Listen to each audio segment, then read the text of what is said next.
નમસ્કાર દર્શક મિત્રો, હું છું દર્શના જોશી. તમે જોઈ રહ્યા છો લોક સામના ન્યૂઝ. જોઈએ આજના સમાચાર જૂનાગઢથી. શ્રી મુક્તાનંદ બાપુના 68મા પ્રાગટ્ય દિવસ નિમિત્તે જય અંબે હોસ્પિટલ ચાપરડાના આયોજક ચિરાગભાઈ બોરીસાગર તેમજ રાહુલભાઈ વિકમા દ્વારા બગડુ ગામમાં નિઃશુલ્ક નિદાન કેમ્પનું આયોજન કરવામાં આવ્યું હતું. આ તકે બગડુ ગામના સરપંચ શ્રી રસિકભાઈ વેકરિયા તેમજ હાજાભાઈ કાબલિયા તેમજ બાબુભાઈ ડોબરિયા, રામજીભાઈ રાબડિયા, ભરતભાઈ ડોબરિયા, અશ્વિનભાઈ રાબડિયા, પ્રવીણભાઈ રાબડિયા સહિતના આયોજક દ્વારા દીપ પ્રાગટ્ય કર્યું હતું અને બગડુ ગામના લોકો તેમજ આસપાસ ગામના લોકો બહોળી સંખ્યામાં નિદાન કેમ્પમાં નિદાન કરાવ્યું હતું.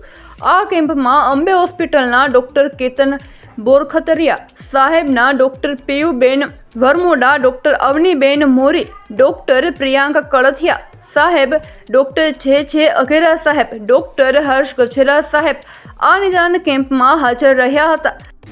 આજ રોજ બગડુ ગામે મુક્તાનંદ બાપુના જન્મદિવસ નિમિત્તે ચાપડાથી મેડિકલ કેમ્પ બગડુ ગામે આવેલ હોય અને સર્વરોગ નિદાન કેમ્પનું આયોજન હોય અને બગડુ ગામના ગ્રામજનોએ બહોળી સંખ્યામાં ભાગ લઈ રહ્યા છે અને આ કેમ્પ બપોરના 1:30 સુધી ચાલુ રહેશે.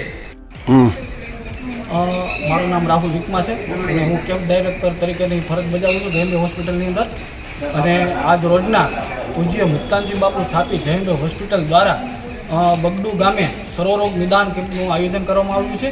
તેની અંદર બહોળી સંખ્યામાં દર્દીઓ લાભ રહ્યા છે અને આજે ખાસ એ નિમિત્તે કેમ્પ રાખવામાં આવ્યો છે. બાપુના પ્રાગટ્ય દિવસ નિમિત્તે સર્વરોગ નિદાન કેમ્પનું આયોજન કરવામાં આવ્યું છે. તો તે નિમિત્તે બગડુ ગામના દરેક દર્દીઓ લાભ લઈ રહ્યા છે અને બગડુ ગામના સરપંચશ્રી તેમજ ગ્રામજનોનો ખૂબ ખૂબ સહકાર મળ્યો છે. તે બદલ બાપુ દ્વારા હું તેમનું સન્માન કરું છું અને શુભેચ્છા પાઠવું છું.